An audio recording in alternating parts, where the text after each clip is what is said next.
तो देख, कल की क्लास में अपन लोग यहाँ तक कंप्लीट कर चुके थे। एंथैल्पी ऑफ ऑटोमाइजेशन का जो पूरा टॉपिक था, एंथैल्पी ऑफ ऑटोमाइजेशन का, वो पूरा अपन ने कवर अप कर लिया था। अब इसके बाद एक नया जो टॉपिक आता है वो आता है आयोनाइजेशन एंथैल्पी। अब आयोनाइजेशन एंथैल्पी तेरे को क्या होती है वो मैं समझाता हूँ। जैसे कि अपन, जैसे मैं अभी रफ पेपर में समझा रहा हूँ। अब जैसे मान लिया अपन ने स्कैंडियम लेते हैं, अपन स्कैंडियम का एग्जाम्पल लिया अपन ने।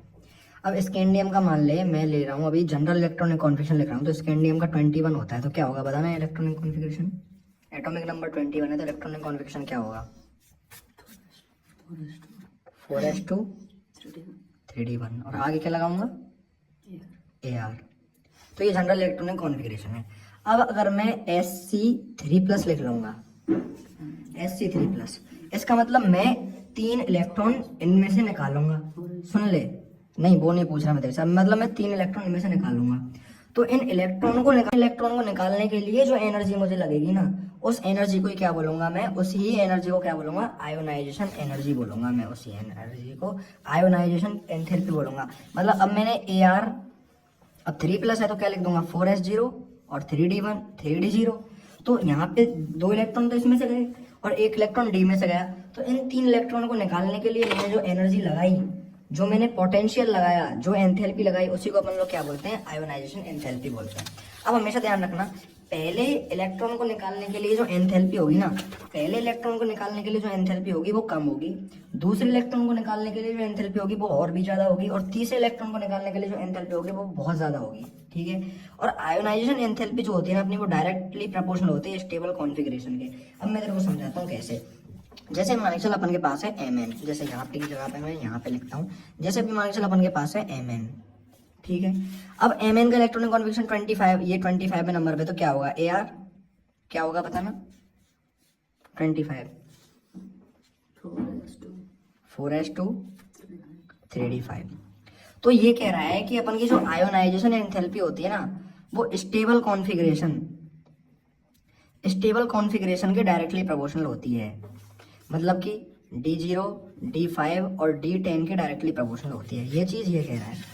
तो इसका कहने का मतलब ये है कि अब यहाँ पे Mn है, अगर मैं Mn की जगह पे Mn+2 कर दूंगा ना, तो देख क्या हो जाएगा Ar, S में से 2 इलेक्ट्रॉन चले जाएंगे तो 4s0 और 3d5।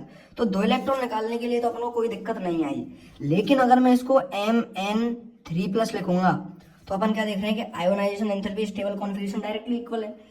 अब अपन को तीसरा इलेक्ट्रॉन किस में से निकालना पड़ रहा है, इलेक्ट्रॉनिक कॉन्फिगरेशन में, स्टेबल कॉन्फिगरेशन में से निकालना पड़ रहा है, 3d5 में से निकालना पड़ रहा है। तो इस 3d5 में से 1 इलेक्ट्रॉन निकालने के लिए अपन को बहुत ज्यादा एनर्जी यूज करनी पड़ेगी। अगर 3d6 होता तो 1 इलेक्ट्रॉन यहाँ से इजिली निकल जाता और ये 3d5 हो जाता। लेकिन 3d5 में से अपन जब इलेक्ट्रॉन निकालेंगे ना, 1 इलेक्ट्रॉन जब अपन निकालेंगे, तो उसको निकालने के लिए अपन को बहुत ज्यादा आयोनाइजेशन एनर्जी यूज करनी पड़ेगी। ठीक है। तो अगर Mn3+ का इलेक्ट्रॉनिक कॉन्फिगरेशन लिखूंगा तो वो होगा Ar 4s0 और 3d4। अब ये तीसरे नंबर का 2 इलेक्ट्रॉन निकाले तो वो तो इजीली निकल गए, लेकिन तीसरा इलेक्ट्रॉन जब अपन ने 3d5 के भीतर से निकाला तो वो क्या होगा, बहुत ही ज्यादा मुश्किल से निकलेगा। तो यहाँ पे आयोनाइजेशन एंथैल्पी स्टेबल कॉन्फिगरेशन के क्या होते हैं, डायरेक्टली प्रोपोर्शनल होते हैं। कैसे होती है, क्या होता है, वो मैंने तेरे को बता दिया। अब इसी के बेसिस पे क्वेश्चन आता है, by third ionisation enthalpy of Mn is higher than Fe। मतलब वो कहना चाहता है कि Mn3+ की जो आयोनाइजेशन एंथैल्पी है वो Fe3+ के क्या है, Fe3+ से ज्यादा है। क्यों होगी ज्यादा, अब Mn3+ का सबसे पहले इलेक्ट्रॉनिक कॉन्फिगरेशन लिखते हैं। तो Mn3+ का इलेक्ट्रॉनिक कॉन्फिगरेशन अपन ने अभी लिखा Ar 4s0 3d4। ठीक है। और Fe का अगर मैं 3+ में इलेक्ट्रॉनिक कॉन्फिगरेशन लिखूंगा, सबसे पहले Fe का लिख लेता हूं मैं। Fe का क्या हो जाएगा, Ar 26 पे होता है ये, तो 4s2 3d6। ठीक है। अगर मैं Fe3+ का लिखूंगा, Fe3+ का तो क्या हो जाएगा Ar 4s0 और तीसरा इलेक्ट्रॉन किस में से निकाल रहा हूँ, 3d6 में से। तो यहाँ पे 3d6 में से इलेक्ट्रॉन इजीली निकल जाएगा, यानी कि इसकी थर्ड आयोनाइजेशन एंथैल्पी में मैं तीसरा इलेक्ट्रॉन किस में निकाल रहा हूँ, 3d6 में से निकाल रहा हूँ। समझ रहा है। और यहाँ पे मैं तीसरा इलेक्ट्रॉन किस में से निकालूंगा, 3d5 में से निकालूंगा, क्योंकि Mn का जो इलेक्ट्रॉनिक कॉन्फिगरेशन वो क्या था, Ar 4s2 और 3d5। अब यहाँ से 2 इलेक्ट्रॉन तो इसमें से निकल जाएंगे, ये 4s0 हो जाएगा। Mn3+ का लिखूंगा अगर मैं, तो 2 इलेक्ट्रॉन तो S में से निकल गए, तो ये क्या हो जाएगा Ar 4s0।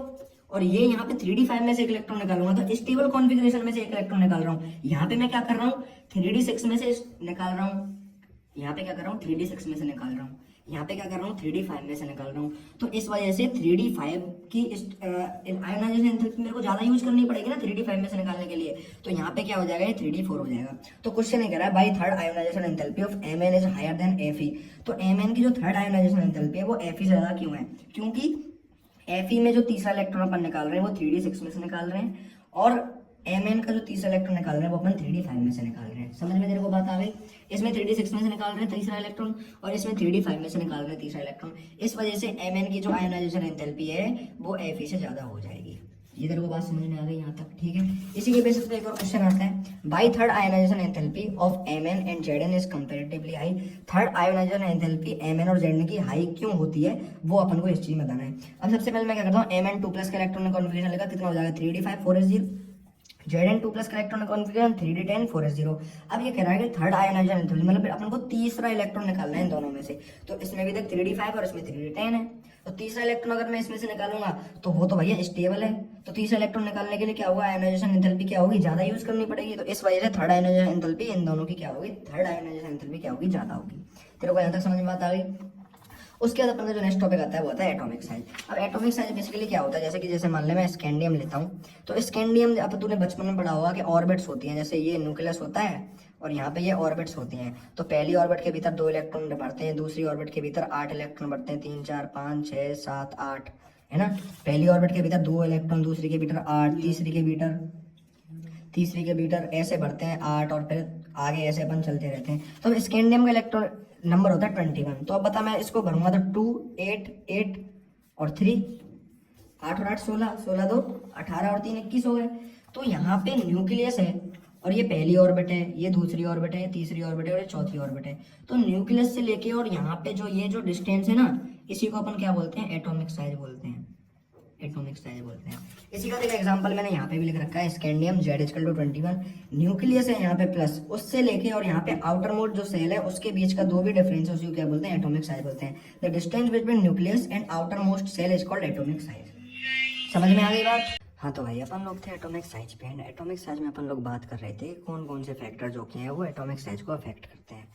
तो 2 फैक्टर होते हैं जो कि एटॉमिक साइज को अफेक्ट करते हैं। सबसे पहला होता है स्क्रीनिंग इफेक्ट, जो कि एटॉमिक साइज के डायरेक्टली प्रोपोर्शनल होता है। दूसरा होता है न्यूक्लियर चार्ज यानी कि जेड इफेक्टिव इफेक्ट, जो कि एटॉमिक साइज के इनवर्सली प्रोपोर्शनल होता है। वे दोनों इफेक्ट किस तरीके से एटॉमिक साइज को एक तरीके से फैक्टर करते हैं, दोनों से कौन सा फैक्टर उनके ऊपर पड़ता है, कैसे अफेक्ट करते हैं, वो मैं बिल्कुल तुमको एकदम डिटेल में बताता हूँ, ठीक है।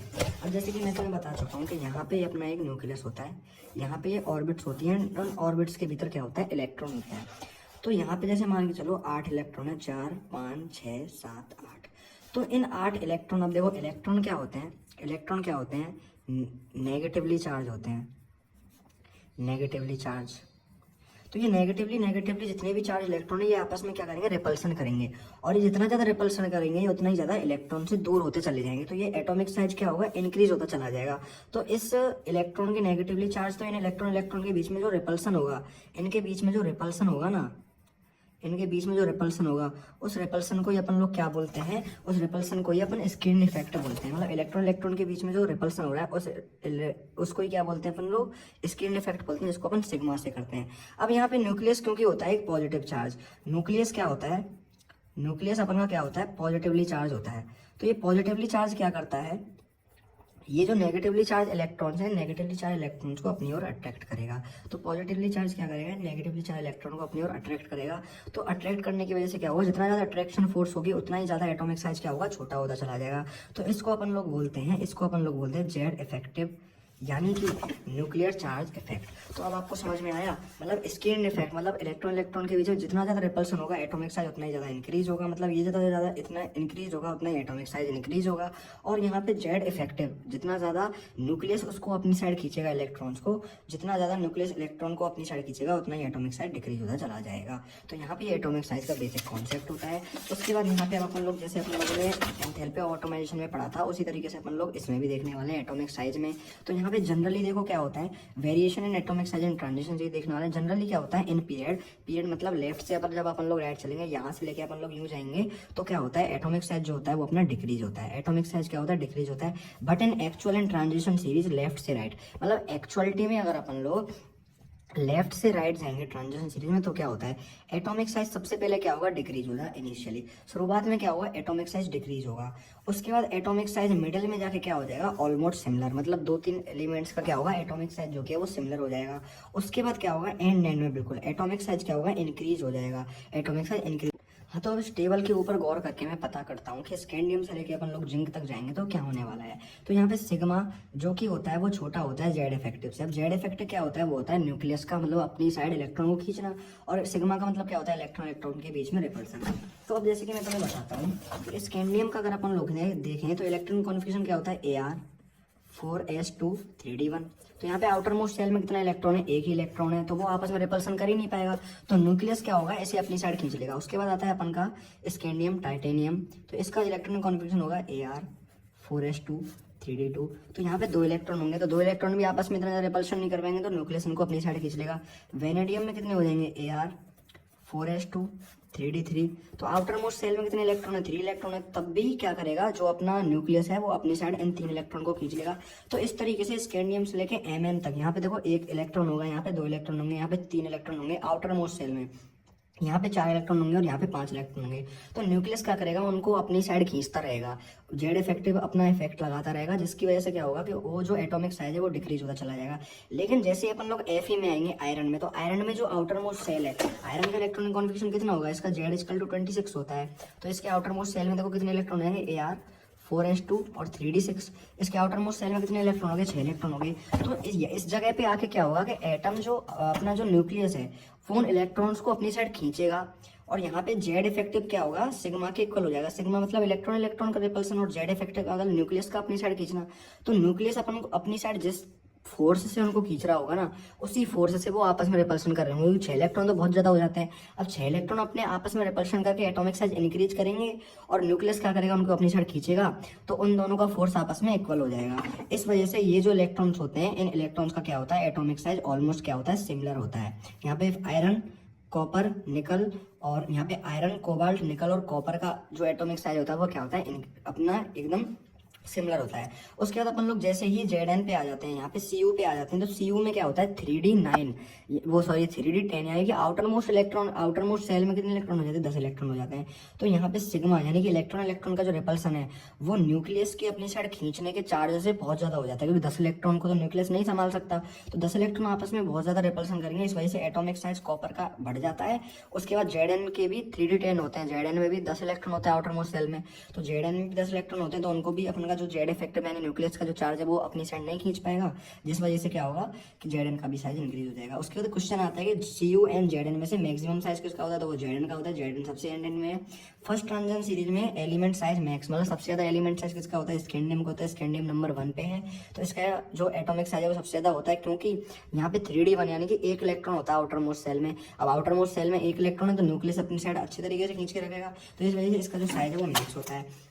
उसके बाद देखो जनरली अब अपन ग्रुप में चलेंगे, मतलब अभी तो अपन लोग लेफ्ट से लेकर राइट में गए थे, अब अपन लोग क्या करेंगे, टॉप से बॉटम जाएंगे। तो जनरली क्या होता है ग्रुप में, टॉप से अपन लोग जब बॉटम में जाते हैं तो एटॉमिक साइज इंक्रीज होता है, लेकिन but in transition series in group top to bottom जाएंगे अपन लोग, तो 3D जो अपन की सीरीज है यानी फर्स्ट ट्रांजिशन जो सीरीज है उसका साइज 4D से छोटा होता है। मतलब जैसे अपन लोग टॉप से बॉटम में जाएंगे, मतलब देखो अपन की ऐसे 3D सीरीज होती है, ऐसे 4D सीरीज होती है, ऐसे 5D सीरीज होती है। तो अपन लोग जब 3D से 4D में जाएंगे तो अपन का जो उसका जो साइज है ना वो इंक्रीज हो जाएगा। जब 3D से अपन 4D में जाएंगे तो इंक्रीज हो जाएगा, लेकिन 4D और 5D का जो साइज है वो ऑलमोस्ट सिमिलर होगा। क्यों? अब देखो 3D से 4D में गए तो इंक्रीज हुआ, 4D से 5D जाने पर सिमिलर क्यों रह रहा है, 4D से 5D जाने पर भी सिमिलर इंक्रीज होना चाहिए ना। तो ऐसा इसलिए होता है क्योंकि देखो 3D में आता है अपन का टाइटेनियम, 4D में आता है Zr और 5D में आता है HF। जैसे कि अभी मैं तुमको पूरा करके ही बताता हूँ, एक सेकंड। जैसे कि अपन लोग यहाँ पे बात करें इसमें, जैसे कि अपन लोग इस टेबल में देखो, ये रहा 4th नंबर का अपन ग्रुप पूरा, ठीक है। यहाँ पे 4th नंबर का अपन का ये सॉरी ग्रुप है पूरा, ठीक है। यहाँ पे ये 4th नंबर का अपन का ग्रुप है। अब इसमें अपन लोग क्या कर रहे हैं, अपन इसमें 4th नंबर ग्रुप में कह रहे हैं टॉप से बॉटम जा रहे हैं, ठीक है। तो अब इसमें टॉप से बॉटम जाएंगे तो Ti, Zr, HF और RF। तो यही चीज यहाँ पे मैंने लिखा कि Ti, Zr और HF। अब देखो यहाँ पे क्या हो रहा है, जब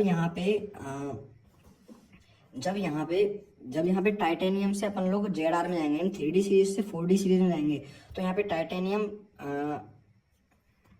22 नंबर पे होता है। टाइटेनियम 22, यहाँ पे मैंने 20 लिख रखा है। टाइटेनियम कितने नंबर पे है? 22 नंबर पे। और यहाँ पे ZR जो होता है वो 40 नंबर पे होता है। तो इन दोनों के बीच में जो डिफरेंस है वो सिर्फ 18 का है। लेकिन जब अपन लोग ZR से HF में जाएंगे तो इन दोनों के बीच में जो डिफरेंस है वो 32 का है। और जब डिफरेंस 18 से ज़्यादा का हो जाए, जब 18 से ज़्यादा का क्या हो जाए, डिफरेंस हो जाए, तो उन दोनों इलेक्ट्रॉन के बीच में क्या होने लग जाता है? लेंथेनॉइड कॉन्ट्रैक्शन होने लग जाता है। जिस लेंथेनॉइड कॉन्ट्रैक्शन की वजह से यहाँ पे 4D और 5D का साइज जो कि है वो सिमिलर हो जाएगा। इसी के बेसिस पे क्वेश्चन है by atomic size of second यानी कि 4D एंड थर्ड यानी कि 5D transition series almost same on moving top to bottom from 4D series to 5D, 4D से 5D जाएंगे सीरीज में। Lanthanoid contraction developed and size become equal. अब lanthanoid contraction कब हो जाए? जब दोनों के बीच में जो डिफरेंस है वो 18 से ज्यादा का हो जाए। तो लेंथेनॉइड कॉन्ट्रैक्शन हो गया, यहाँ पे 32 का डिफरेंस हो गया, तो लेंथेनॉइड कॉन्ट्रैक्शन हो जाएगा, जिसकी वजह से दोनों का साइज क्या हो जाता है? इक्वल हो जाता है। और यहाँ पे इसी के टॉपिक के बेसिस पे एक क्वेश्चन और आता है, by size of HF and ZR is almost similar.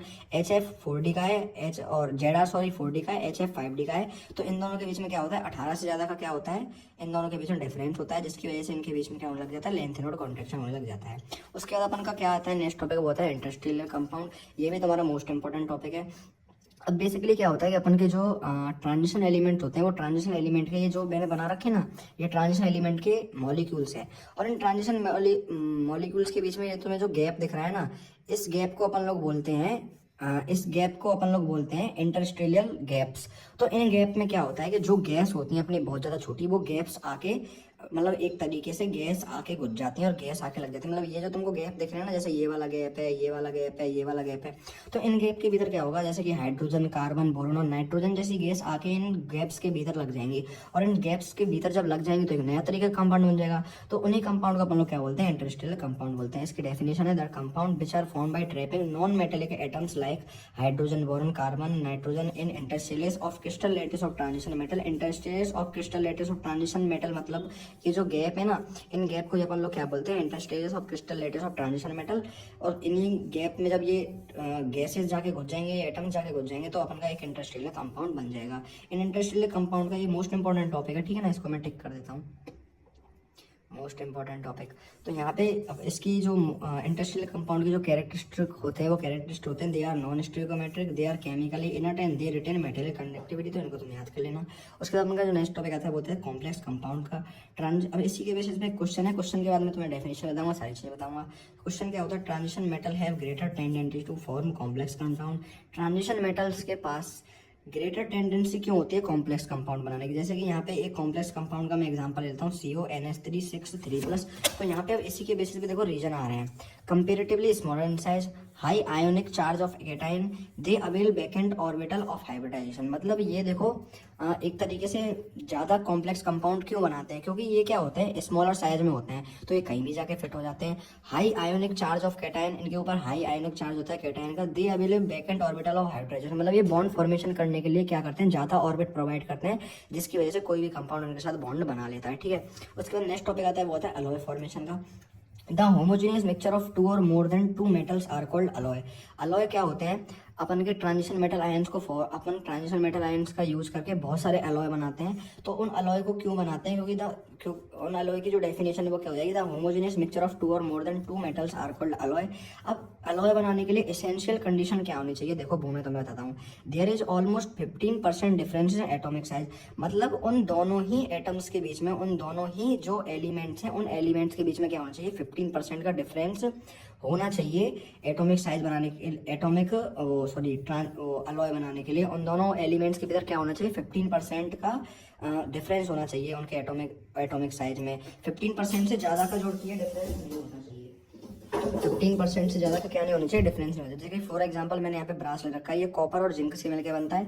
अब इन दोनों एलिमेंट्स का क्या होता है? एटॉमिक साइज में 15% से कम का डिफरेंस होता है, इस वजह से ये दोनों अलॉय का फॉर्मेशन कर लेते हैं। इसी तरीके से ब्रॉन्ज है अपना, उसमें भी इन दोनों यूज होते हैं, तो इनको अपन लोग इस तरीके से अलॉय फॉर्मेशन के लिए यूज करते हैं। By transition metal ions have greater tendency to form alloy.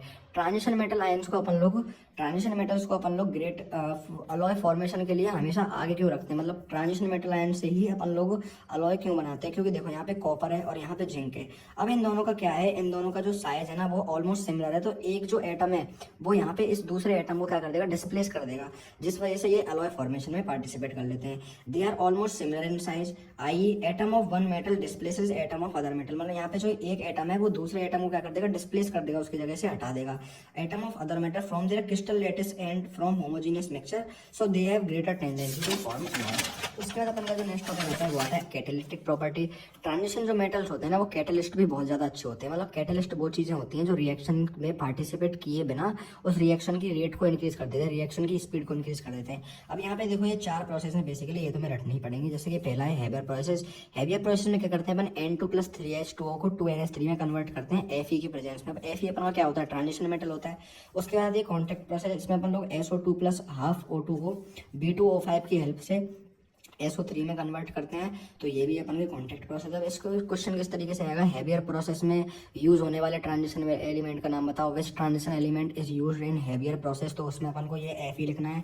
Which transition element is used in contact process, उसमें B2O5 लिखना है। उसके बाद आता है हाइड्रोजनेशन ऑफ एल्किन, ये तो हमने 10th में पढ़ा होगा कि हाइड्रोजनेशन में Ni का यूज करते हैं, तो एल्किन को एल्किन बना रहे हैं। पॉलीमराइजेशन ऑफ एथीन, एथीन को अपन लोग पॉलीथीन में चेंज करते हैं, तो यहाँ पे जिगलर नाटा कैटेलिस्ट का अपन लोग यूज करते हैं।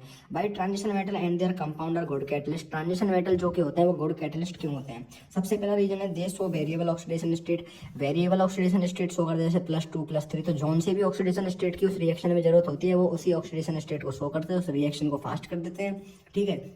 उसके बाद सेकंड पॉइंट है they available their surface to observe reactant molecule, वो सरफेस प्रोवाइड करते हैं रिएक्टेंट मॉलिक्यूल के लिए। Absorb reactant avail their surface to absorb reactant molecule, reactant molecule को अब्जॉर्व करने के लिए वो सरफेस प्रोवाइड करते हैं। उसके बाद अपन का जो एक तरीके से ये समझ लो कि अलग ही तरीके का टॉपिक आ जाता है, वो आ जाता है पोटेशियम डाइक्रोमेट K2Cr2O7। इसमें कौन कौन सी चीज इंपॉर्टेंट है, सबसे पहले इसका जो ऑक्सीडेशन नंबर आता है K2Cr2O7 का, वो होता है X=6। उसके बाद K2Cr2O7 ऑरेंज कलर का होता है। K2Cr2 is prepared by chromate और FeCr2O4। अब यहाँ पे इसमें क्वेश्चन किस तरीके से बोलेगा, वो बोलेगा पोटेशियम डाइक्रोमेट का ऑक्सीडेशन नंबर बनाओ, तो मैं लिखना है 6। उसका कलर बताओ, ऑरेंज कलर का होता है। कैसे बनता है, प्रिपेयर बाय क्रोमेट और FeCr2O4। उसके बाद आते हैं देखो क्रोमेट आयन Cr2O4 2- और डाइक्रोमेट आयन Cr2O7 2-। अब Cr2O4 2- and Cr2O7 2- are interconvertible to each other depend upon pH, मतलब इन दोनों को ही अपन लोग एक दूसरे में कन्वर्ट कर देते हैं अगर इनके pH में अपन लोग चेंज करें। किस तरीके से, अगर 2Cr2O4 2 को मैं अगर एसिड के साथ रिएक्ट करवाऊंगा तो वो Cr2O7 2- बन जाएगा। अगर मैं Cr2O7 2- को बेस के साथ रिएक्ट करवाऊंगा तो वो 2Cr2O4 लग जाए। देखो ये चीज़ लोगों को कठिन लगेंगे लेकिन कुछ भी नहीं है इनमें, ठीक है। सिंपल सा याद रखो कि इन दोनों को अपन लोग क्या कर सकते हैं, एक दूसरे में चेंज कर सकते हैं। अगर Cr2O4 को मैं एसिड के साथ रिएक्ट करवाऊंगा तो वो Cr2O7 बन जाएगा। अगर Cr2O7 को मैं बेस के साथ रिएक्ट करवाऊंगा तो वो Cr2O4 बन जाएगा। बस सिंपल इस तरीके से इसको याद रखें। उसके बाद इसकी स्ट्रक्चर आती है। सबसे पहले Cr2O4 की स्ट्रक्चर की अपन लोग बात करें तो उसकी स्ट्रक्चर को इस तरीके की होती है। 4 ऑक्सीजन होते हैं जिनको अपन लोग 2 को डबल बॉन्ड से और 2 को सिंगल बॉन्ड से लिख दे, और यहाँ पे 2- लग रहा है तो 2- अपन लोग यहाँ पे यूज कर लेंगे। उसके बाद डाइक्रोमेट आयन की स्ट्रक्चर आती है। इसमें से ये समझ लो एक स्ट्रक्चर हमसे पूछ लेगा Cr2O7, तो यहाँ पे 2 Cr हैं अपने तो यहाँ पे लगा दिए। 2 ऑक्सीजन को अपन लोग डबल बॉन्डेड से जोड़ देंगे, 2 ऑक्सीजन को अपन लोग सिंगल बॉन्डेड से जोड़ देंगे, और यहाँ पे Cr और ऑक्सीजन के बीच में यहाँ पे सिंगल बॉन्ड है ये, ठीक है। अब यहाँ पे आता है अपना नेक्स्ट जो एक तरीके से कंपाउंड आता है वो आता है पोटेशियम परमैंगनेट KMnO4। ये लाल दवा के नाम से फेमस है। उसका यहाँ पे ऑक्सीडेशन नंबर होता है +7 KMnO4 का।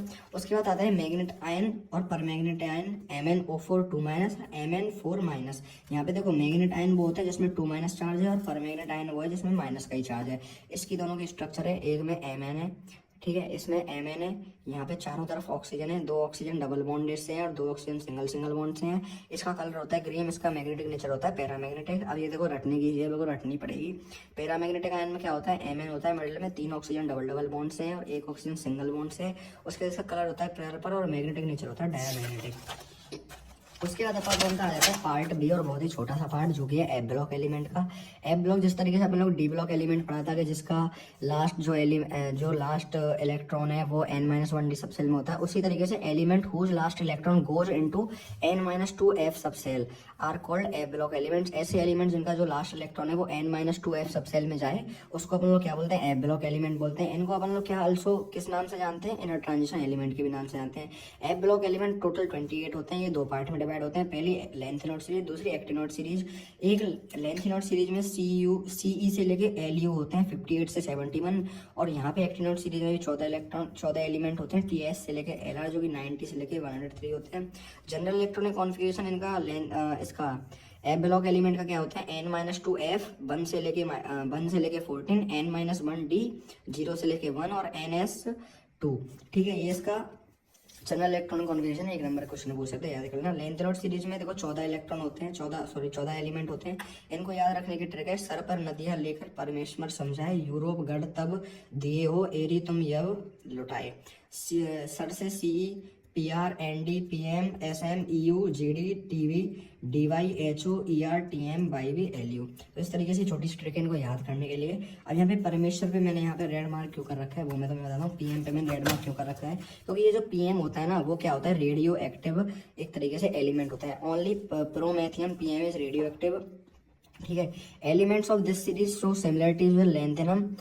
जो एंथेनम मतलब कि जो नंबर 1 पे जो इलेक्ट्रॉन है ना, यहाँ पे सॉरी यहाँ पे जो लेंथेनम मतलब कि जो La होता है ना, La उस लेंथेनम एलिमेंट के संग ये क्या करता है, ये सीरीज जो पूरी है वो सिमिलरिटी शो करती है। इनकी प्रॉपर्टी लेंथेनम की तरह होती है, इस वजह से इनको लेंथेनोड नाम दिया गया है। Atomic size and ionic size. अब लेंथेनोड सीरीज में अगर अपन लोग लेफ्ट से राइट चलेंगे तो atomic size and ionic size क्या होगी, कंटिन्यूसली डिक्रीज होगी। मतलब अगर अपन लोग क्या करेंगे, लेंथ नोट सीरीज में लेफ्ट से लेकर राइट तक चलेंगे तो कंटिन्यूसली डिक्रीज किस में होगा, एटॉमिक साइज और आयनिक साइज में। क्यों होगा, due to lanthanoid contraction. Simple याद रखो, जो लेंथ नोट सीरीज में अपन लेफ्ट से राइट जाएंगे तो क्या होगा, आयनिक साइज जो होगा और साथ ही साथ एटॉमिक साइज जो होगा वो डिक्रीज होगा। क्यों होगा, लेंथ नोट कॉन्ट्रैक्शन की वजह से। लेंथ नोट कॉन्ट्रैक्शन क्या होता है, the regular decreasement in ionic size as well as in the regular decreasement in ionic size, नहीं यहाँ पे आएगा एटॉमिक साइज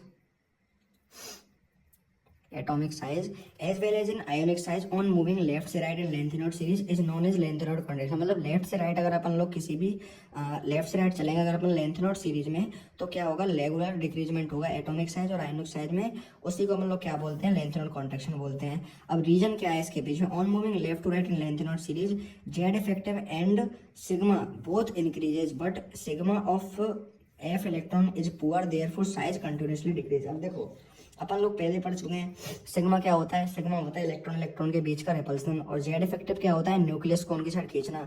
तो जब अपन लोग लेफ्ट से राइट जाते हैं तो ये दोनों ही चीजें बढ़ती हैं, लेकिन न्यूक्लियस अपनी साइड क्या करता है, इलेक्ट्रॉन्स को बहुत तेजी से खींचता है, और सिग्मा आपस में जो इलेक्ट्रॉन के बीच रिपल्सन है वो कम होता है। तो इस वजह से न्यूक्लियस उनको अपनी साइड खींच लेता है। तो क्या होता है, उनकी साइज में क्या होता है, डिक्रीजमेंट शो होने लग जाता है सारे एलिमेंट्स के में।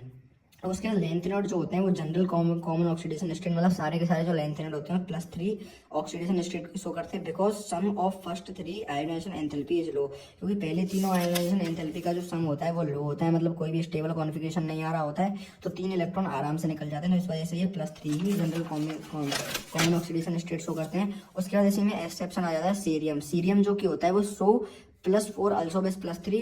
ये सीरियम जो होता है ना ये +4 भी शो करता है। अब ये +4 शो क्यों करेगा, क्योंकि ये +4 में जाके क्या बन जाता है, एक इनर्ट केस बन जाता है, मतलब Xc बन जाता है। तो Xc ज्यादा स्टेबल है तो इसलिए 4 इलेक्ट्रॉन डोनेट कर देता है, जिससे कि ये Xc यानी कि एक इनर्ट केस में कन्वर्ट हो जाता है। Because in +4 it's configuration is 4f0 which is stable. 4f0 बन जाएगा तो स्टेबल हो जाएगा, सीधी सी बात है। Electronic configuration of length node, इसको तुम अपने नोटबुक या फिर बुक में से टेबल में से याद कर लेना। उसके बाद यूजेज ऑफ लेंथ नोड आते हैं, ये 2024 में पूछा गया क्वेश्चन है। Mix metal alloy of length node is also called mix metal. Length node से बनने वाले जो अलॉय होते हैं उनको अपन लोग क्या बोलते हैं, मिस मेटल बोलते हैं। मिस मेटल का जो कंपोजिशन है वो होता है, अलॉय जो होते हैं लेंथ नोड से बनते हैं, उसमें 95% तो क्या होते हैं लेंथ नोड, 5% आयरन और बचे कुछ कहीं 0.001% में क्या होता है, ट्रेसेज अमाउंट होते हैं, मतलब यहाँ पे सल्फर, कार्बन डाइऑक्साइड या फिर इस तरीके की कुछ गैसेज बढ़ जाती हैं। Misch metal is used in making of shell of bullet. Bullet की जो सेल होते हैं उनको बनाने के लिए, और लाइटर की जो वो तुमने देखी होगी, लाइटर में जो कुछ लोहे का सा होता है, उसको बनाने के लिए यूज होता है। Oxide of lanthanoid are as a screen of television. Lanthanoid के काफी सारे ऑक्साइड टेलीविजन की स्क्रीन बनाने में भी यूज किए जाते हैं। उसके बाद आती है अपन की एक्टिनॉइड सीरीज, लास्ट टॉपिक है इस चैप्टर का एंड यहाँ पे जाके खत्म हो जाएगा। एक्टिनॉइड सीरीज TS से LR होती है 90 से 119। इसको याद करने की ट्रिक है थापा यू नेपाली पू अमेरिकन सेल लेटो बेवकूफ एसी फिल्म मूड ना लाओ THPAU NP PU AM CM PK CF ES FM MD NO LR। All actinoids, यहाँ पे ये जितने भी एक्टिनॉइड्स के एलिमेंट हैं सारे के सारे क्या होंगे, रेडियो एक्टिव होंगे। Chemistry of actinoid is complicated. इनकी जो केमिस्ट्री है मतलब पढ़ने का जो मतलब बहुत ज़्यादा तरीका है वो बहुत ज़्यादा कॉम्प्लिकेटेड होता है। Reaction they show oxidation state in broad range. ये ऑक्सीडेशन स्टेट क्या होते हैं, बहुत ही ज़्यादा ब्रॉड रेंज में शो करते हैं। तो सारे के सारे इलेक्ट्रॉन के कहाँ तक अपन एलिमेंट के कहाँ तक अपन लोग ऑक्सीडेशन स्टेट याद करेंगे, और ये सारे के सारे क्या होते हैं, रेडियो एक्टिव होते हैं। After uranium all elements are called transuranic element. मतलब यूरेनियम के बाद जितने भी एलिमेंट्स हैं उनको अपन लोग क्या बोलते हैं, ट्रांस यूरेनिक एलिमेंट बोलते हैं। जैसे कि एग्जाम्पल है NPPU, यहाँ पे NPPU को अपन लोग क्या बोलेंगे, ट्रांस यूरेनिक एलिमेंट। उसके बाद आता है radio active unstable and no man made. यहाँ पे जितने भी एलिमेंट्स होते हैं वो क्या होते हैं, रेडियो एक्टिव होते हैं, अनस्टेबल होते हैं और आदमी के द्वारा बनाए जाते हैं। Atomic size and ionic size in actinoid series left से राइट जाएंगे तो एटॉमिक साइज आयनिक साइज डिक्रीज होगा ड्यू टू एक्टिनॉइड कॉन्ट्रैक्शन। ध्यान रखना लेंथेनॉइड सीरीज और एक्टिनॉइड सीरीज में दोनों में ही अपन लोग लेफ्ट से राइट जाएंगे तो एटॉमिक और आयनिक साइज डिक्रीज होगा। किसकी वजह से, लेंथेनॉइड सीरीज में लेंथेनॉइड कॉन्ट्रैक्शन की वजह से, तो एक्टिनॉइड सीरीज में एक्टिनॉइड कॉन्ट्रैक्शन की वजह से। ठीक है, अब यहाँ पे by actinoid contraction is greater than lanthanoid contraction from element to element because 5 electron provide poor shielding than 4F electron. यहाँ पे सिंपल याद रख लो, एक्टिनॉइड सीरीज का जो एक्टिनॉइड कॉन्ट्रैक्शन होता है वो लेंथेनॉइड कॉन्ट्रैक्शन से ज़्यादा होता है। क्यों होता है, क्योंकि 5F के जो इलेक्ट्रॉन होते हैं वो provide poor shielding than 4Fe electron. 4Fe के इलेक्ट्रॉन से 5F इलेक्ट्रॉन क्या करते हैं, पुअर शील्डिंग इफेक्ट शो करते हैं। इनकी ऑक्सीडेशन स्टेट होती है +3 बट दे अल्सो शो +3 से +7। मतलब कॉमन तो है +3 लेकिन ये +3 से लेके +7 तक भी शो कर जाते हैं। तो इस तरीके से चैप्टर हो जाता है खत्म।